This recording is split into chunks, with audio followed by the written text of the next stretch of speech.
a todos, estamos en un nuevo programa de Desconocidos, movidos por una pasión. La idea es llevarle a su casa historias y relatos de personas que, apasionados por algo, generan cambios en el entorno o en sus propias vidas. Vamos a darle las gracias a nuestro gran auspiciador, HumanNet. HumanNet une talento y trabajo. HumanNet apasionado por encontrar el trabajo idóneo para cada persona.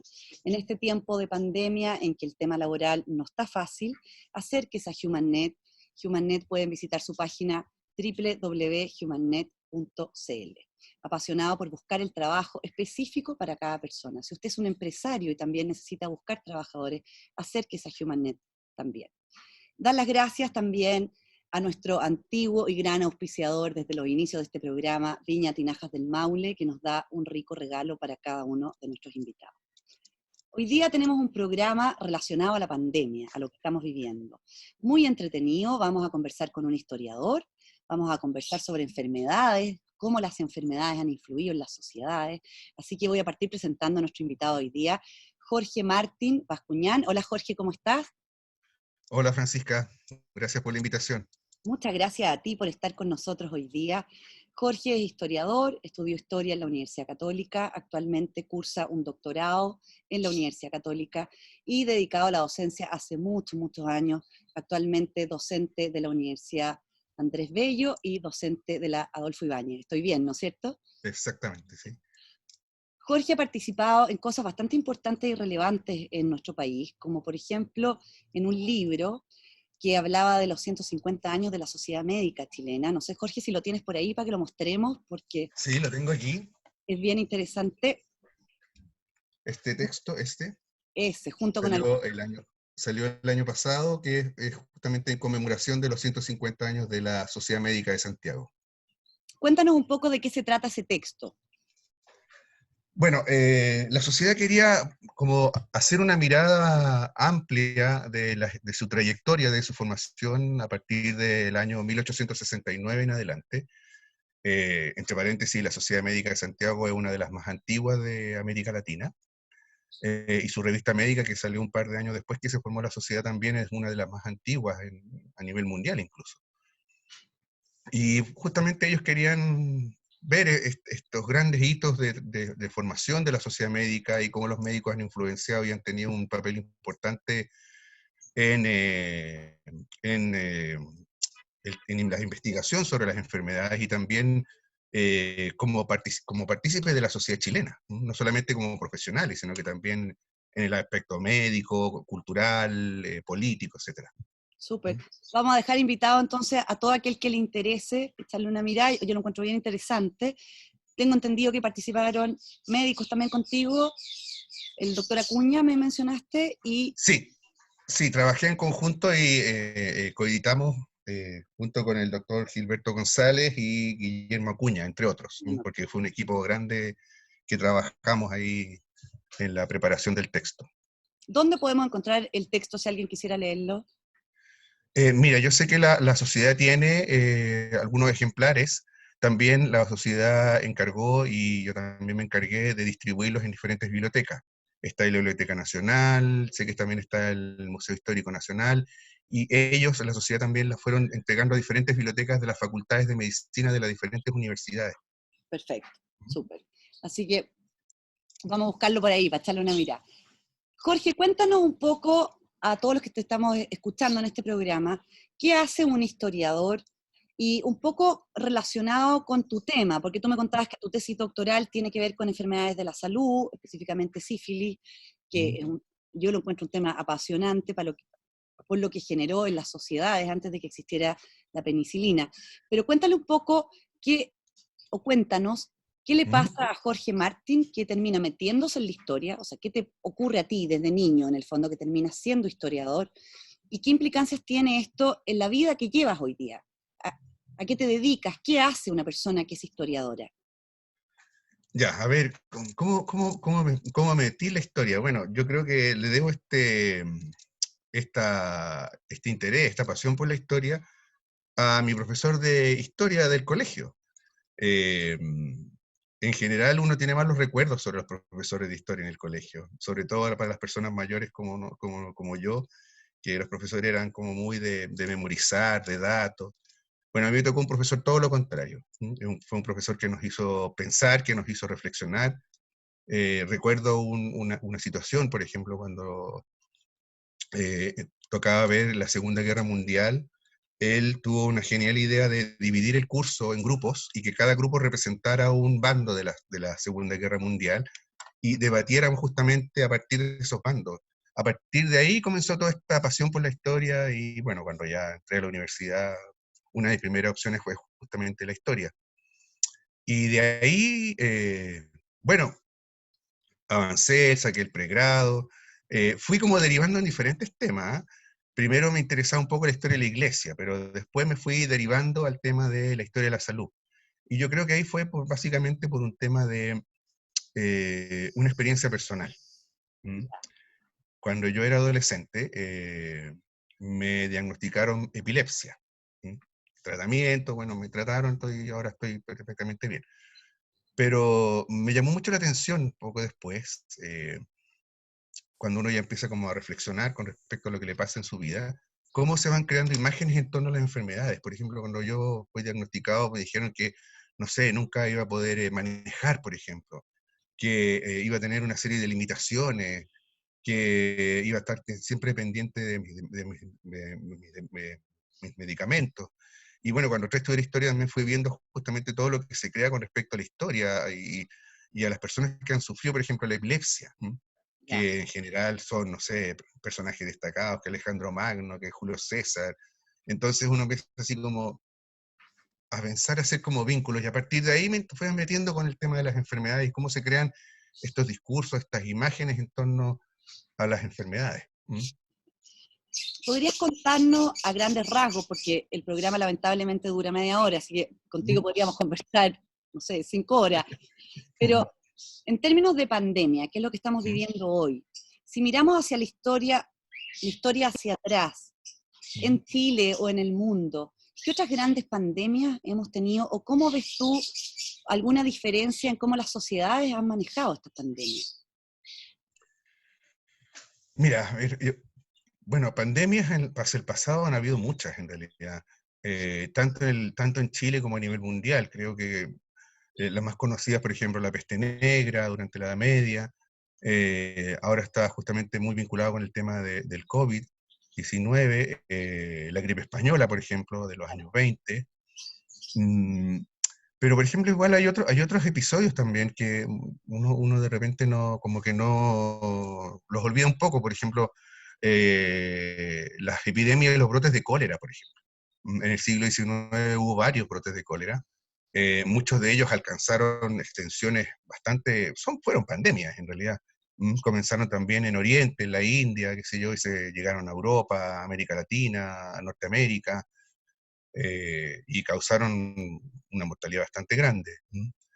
Por ejemplo, una de esas fue la que llegó a Chile en 1888, uno de esos brotes pandémicos de cólera. ¿Mm? En el caso chileno, también una epidemias relevantes, el tifus, por ejemplo, el año 29, cuando se produce la crisis mundial, la economía chilena, bueno, la sociedad chilena en general se ve muy afectada justamente un par de años después por la crisis, a comienzos de los años 30, y producto justamente del cierre de las, eh, de las salitreras. Ajá. Todos esos trabajadores con sus familias viajan hacia la zona central, viven y tienen que ser acogidos justamente en galpones, en lugares para poder mantener a esas familias, y ese hacinamiento justamente y las faltas, obviamente, de una higiene personal, llevan a que comience este brote de tifo exantemático que va a extenderse por el país, y sobre todo en las provincias del centro-sur del país, ¿m? Tomando muchas medidas que son muy similares a las de hoy día, por ejemplo. ¿Ah, sí? Sí, por ejemplo, cuando comenzó este brote de tifo exantemático, las autoridades sanitarias lo primero que hicieron fue, por ejemplo, prohibir todo encuentro masivo. Entonces todos los teatros, los cines, por ejemplo, fueron cerrados y prohibieron su funcionamiento. Las clases fueron suspendidas, por ejemplo.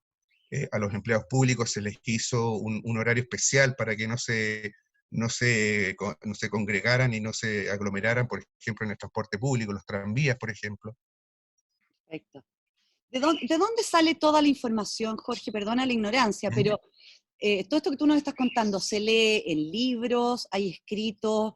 ¿Dónde estudias o dónde investigas tú estas enfermedades? La del tifo, el cólera, sífilis, que es tu tesis.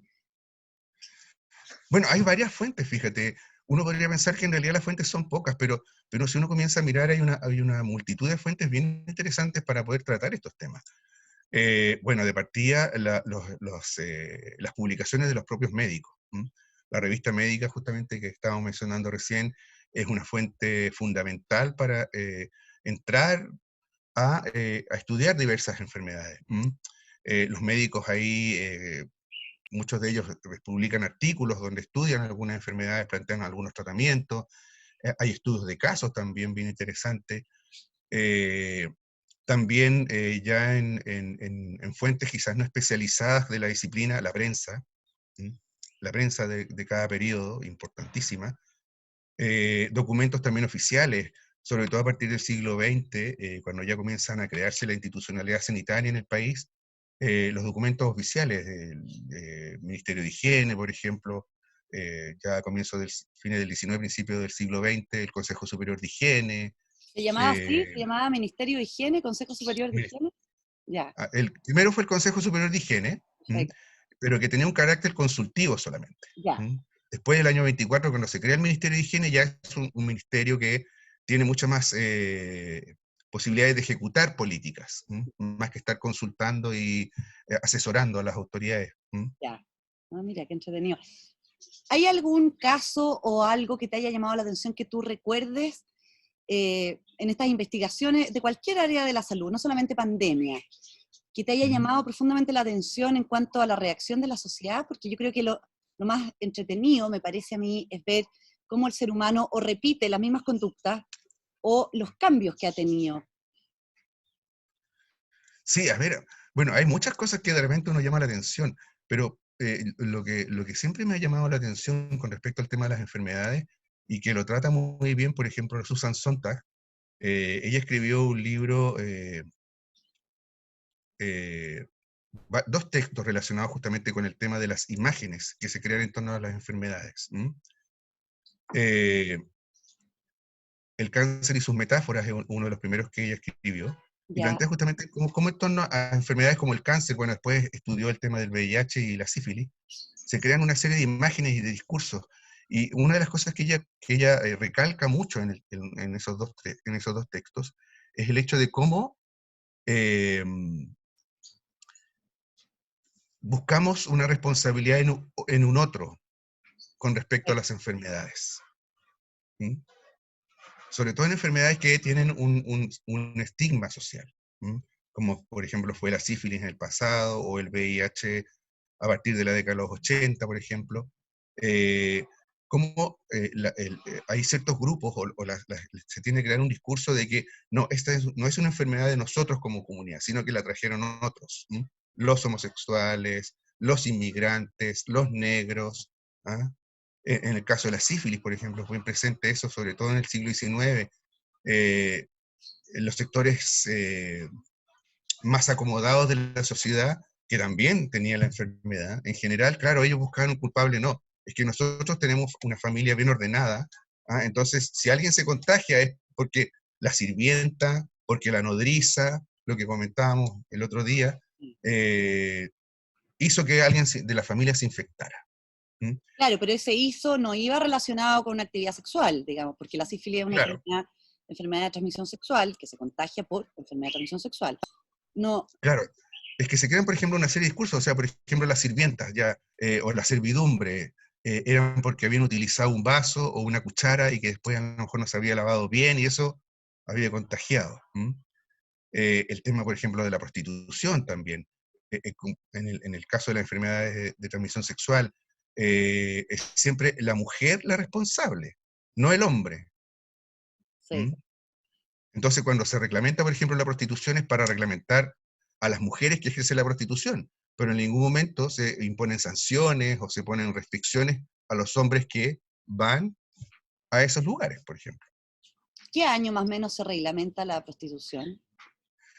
Más o Las menos. primeras reglamentaciones, sí, las primeras reglamentaciones comienzan aplicarse primero en forma local. Fueron las municipalidades las que tenían ciertas atribuciones para poder reglamentar la prostitución y comienzan bastante tarde, más o menos década de 1880, 1890, comienzan las primeras reglamentaciones, porque también hubo mucha discusión ahí de temas valóricos. Me imagino, para la época además tiene que haber sido, no sé, sigue siendo hoy en día también discusión, pero Sí. es distinta la mirada que me imagino que había en el siglo XVIII o siglo XIX de lo que podemos tener hoy día. Jorge, con respecto a las enfermedades pandémicas y al comportamiento humano, cuando tú me decías que se repiten ciertas, por ejemplo, esto de evitar aglomeraciones en historias pasadas, ¿hay algo nuevo que tú veas ahora que no te lo hubieras encontrado en enfermedades del pasado? ¿Algo como propio de la época que estamos viviendo hoy? Algo así como exclusivamente de nosotros, o de este periodo. ¿O se repite siempre lo mismo, en el fondo, una autoridad que determina que no se puede ir al cine, que no se puede ir al teatro, que no se pueden hacer reuniones sociales? ¿O hay algo específico más allá de la tecnología? Porque obviamente hoy en día, por ejemplo, contamos con la posibilidad de una PCR para saber quiénes tienen y quiénes no tienen coronavirus. Quizás antiguamente, con otras enfermedades, no existía la tecnología a ese nivel de especificidad. Pero ¿hay algo como de comportamiento humano que a ti te llama la atención que sea propio de nosotros hoy? Fíjate que, a ver, si uno se pone así como bien estricto, yo diría que en general, a pesar de los avances tecnológicos, de la inmediatez, de la rapidez de poder detectar casos, de poder aislarlos, en cuanto a comportamiento humano, seguimos comportándonos bastante parecido a cómo se comportaban nuestros antepasados, fíjate. Y actuamos de una manera muy similar. El miedo, el temor, lo atávico, el buscar responsables. Por ejemplo, yo me acuerdo cuando comenzó la pandemia de COVID ahora, comenzaron a ver el tiro ciertos discursos, bueno, aquí en Chile no sé tanto, pero por ejemplo en Estados Unidos con respecto a la población china, por ejemplo. Sí, claro. ¿Mm? Eh, O sea, hay como mucho de eso, fíjate. Y a pesar de la rapidez, yo el otro día le comentaba a mis alumnos en un curso que yo hace unos años atrás, cuando estaba justamente haciendo mi investigación para la tesis, comencé a revisar prensa del siglo XIX y me tocó justo revisar la prensa de la época de la epidemia de cólera del año 88, 87-88, del siglo XIX. ya. Y me llamó mucho la atención que había un fenómeno, recordando, cómo se trató el tema del COVID, cómo surgió con respecto a cómo lo trató la prensa. Eh, si tú te recuerdas, cuando apareció el COVID, primero eran como pequeñas notas, así como, no, una enfermedad en una provincia china, no, los chinos están aislando ciudades. Pero cuando ya empezó a salir de China, cuando empezaron a aparecer los primeros casos en Europa, ya más titulares, más reportajes, etcétera, etcétera. Lo mismo ocurrió en la prensa, fíjate, durante el brote de cólera en esa época. Al principio eran como pequeñas notas dentro del diario, así como brote de cólera en la India, brote de cólera, no sé, en Singapur. ¿Ah? Pero cuando empieza a aparecer el cólera ya en Italia, en París, en Francia, en algún puerto español, al tiro los cables y el espacio que ocupa fue mucho más importante. Y cuando ya aparecen los casos en América Latina, en Buenos Aires, ya reportajes y las autoridades comienzan. Es como la misma dinámica. Sí. Obviamente guardando las proporciones de rapidez, inmediatez y todo eso, pero hay una dinámica muy similar, por ejemplo, en los medios de comunicación, como trataron el tema, por ejemplo. Sí. Yo concuerdo contigo que probablemente el ser humano se va a comportar muy parecido en términos de emociones, o sea, lo que tú decías, el miedo está presente hace 2 siglos, está presente hoy día también, o sea, y el ser humano cuando está enfermo se siente vulnerable y cuando son muchos los enfermos se siente muchas veces mucho más vulnerable. Así es. Quiero devolverme un poco a lo que mencionaste sobre la imagen o las imágenes que se crean alrededor de las enfermedades, que me parece súper interesante, tanto desde tu experiencia personal, que viviste con la epilepsia, con estas cosas que quizás te dijeron cuando eras chico y que hoy en día no se usan y que no están actualizadas, digamos, ¿ya? o a lo que mencionaste de esta autora que había investigado mucho también sobre estas imágenes. ¿Esto queda plasmado en vivencias biográficas de las personas o de dónde sacas tú esa información? Bueno, varias fuentes también para poder ver eso. Eh, Hay unas fuentes que, por lo menos en América Latina, no se ocupa tanto, pero sí en Europa es bien interesante el tema de los diarios de vida, por ejemplo. Ya. Entonces, se han convertido en una fuente bien interesante. Hay varios historiadores europeos, estadounidenses también, que están trabajando el tema de los diarios de vida, de personas que, no sé, vivieron con epilepsia o tuvieron tuberculosis, por ejemplo, y ellos dejan plasmados sus vivencias, por ejemplo. Tengo un colega que trabaja el tema de la tuberculosis, Marcelo López, y él se dedicó a estudiar, por ejemplo, cuando estaba haciendo también su tesis de doctorado, la, en los sanatorios que habían antes para aislar a los pacientes con tuberculosis, Ujú. existían diarios que se circulaban dentro del sanatorio. Y dentro de esos diarios habían poemas que escribían los propios pacientes, avisos amorosos. Ah, Entonces, sí. como estaban separados hombres y mujeres, se mandaban avisos a través de la prensa, por ejemplo. Y esa también es una forma de ir recreando la forma en la cual la gente vive las enfermedades, experimenta el tema de las enfermedades. Lamentablemente, por lo menos la enfermedad que yo estudio, que es la sífilis, por su connotación, tengo muy pocas referencias con respecto a eso. Pero sí, por ejemplo, me he encontrado con cartas en las cuales, por ejemplo, personas se envían recetas de cómo tratar la sífilis. ¿Ah? Obviamente muchas veces con remedios bastante caseros, así como uso de hierbas, o situaciones muy, podríamos llamarlo así, estrambóticas con respecto a cómo tratar la enfermedad. Antes de que existiera Eh, la penicilina, me imagino que la Exactamente, penicilina claro, es antes que un existiera la tratamiento, penicilina. ¿Mm? sí. Y con respecto a la sífilis misma, ¿Mm? ¿hay varios registros o muchos o pocos? No sé, te lo pregunto. Por ejemplo, de sífilis avanzada, de neurosífilis. La sífilis es una enfermedad que cuando se pesquisa en un primer minuto y se trata, uno puede evitar esta progresión, pero hay varias, yo me imagino que en esa época tiene que haber existido mucha sífilis secundaria que llevaba mucho tiempo, sífilis terciarias con demencias, en el fondo cerebrales a raíz de la sífilis. ¿Qué han registrado esos casos? Sí, ¿Había muchos? sí, había muchos, fíjate.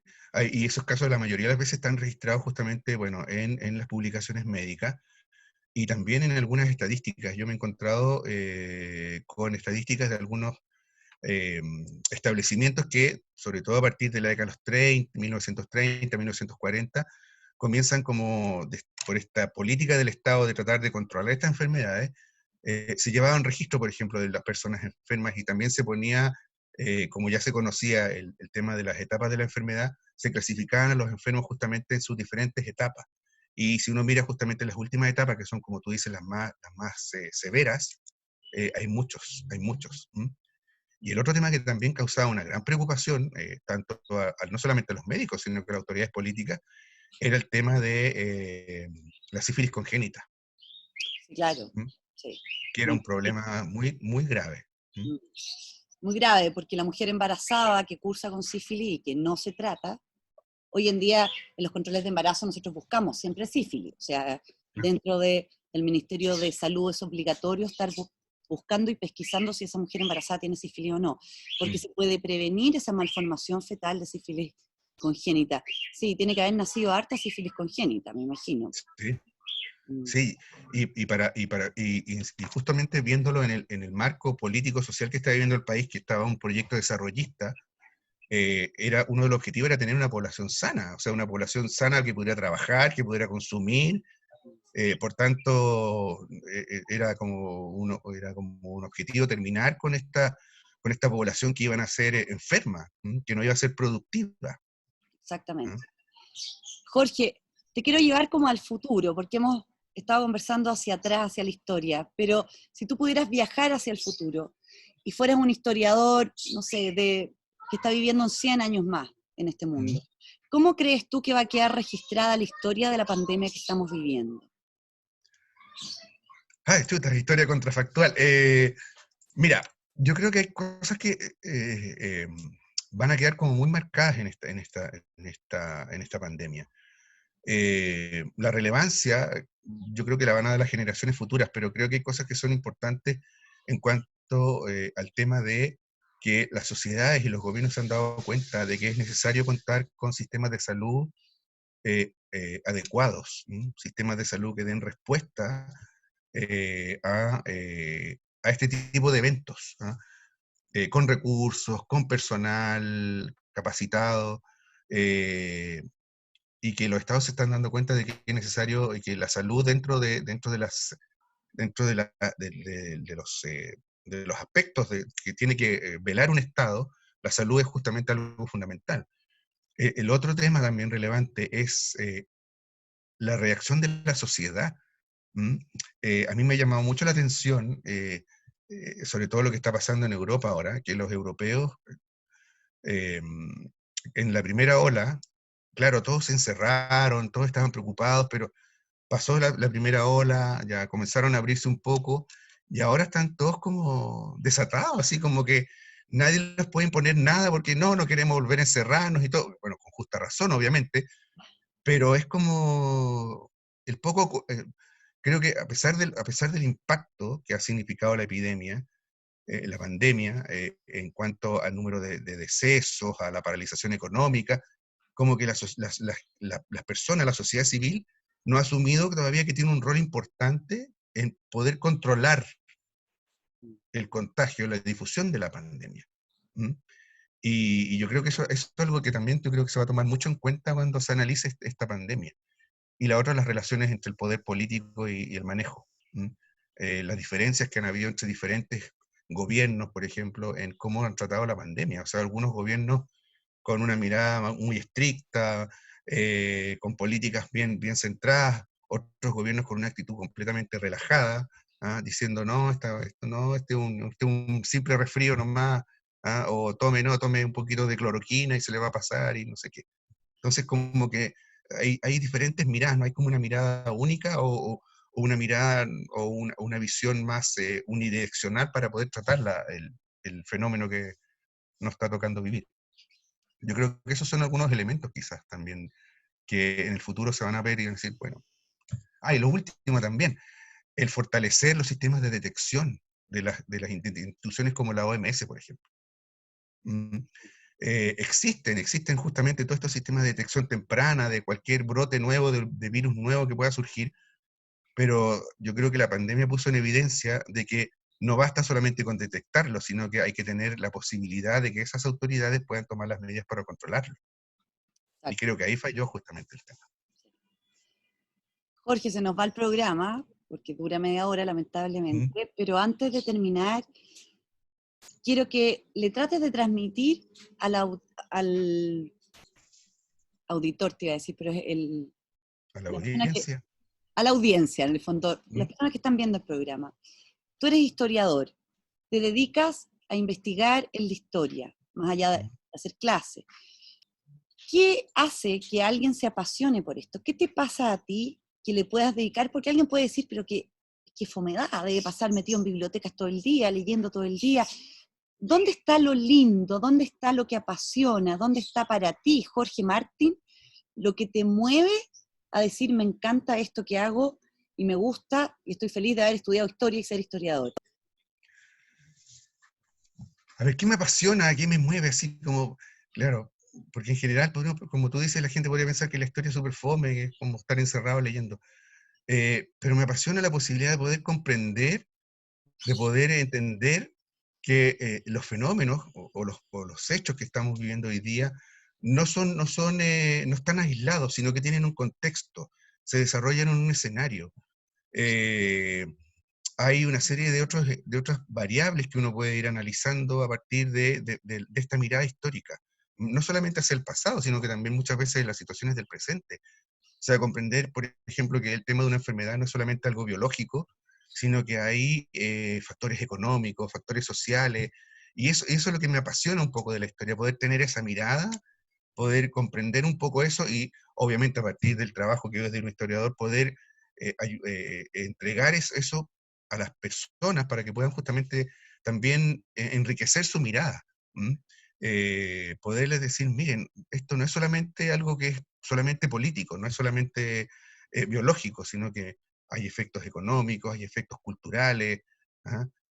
Poder expandir la mirada, eso es lo que me atrae de la historia, de poder tener una mirada más amplia para poder comprender la realidad en la cual estamos y también obviamente el pasado. ¿Mm? Y la labor también que tenemos los historiadores de transmitir ese conocimiento, de poder llevarlo a las personas. ¿Mm? Sí, de Ese es todas como, maneras. ese es como lo que me apasiona un poco de esto. ¿Mm? Te agradezco un montón tu tiempo, Jorge. De verdad, un agrado, porque tal como tú dices, yo creo que los historiadores tienen de alguna manera, no sé si es el deber, pero pucha que se agradece cuando alguien da una visión de lo que ocurría hacia atrás, y Mm. que no es algo, como tú bien dices, no es algo que ocurre solamente hoy, no es una cosa solo actual. Esto que le pasa al ser humano, fíjate que le pasaba hace siglos y siglos para atrás igual. Entonces, Sí. a mí me parece súper enriquecedor el trabajo y el aporte que puede hacer la historia. Te agradezco un montón que hayas conversado con nosotros.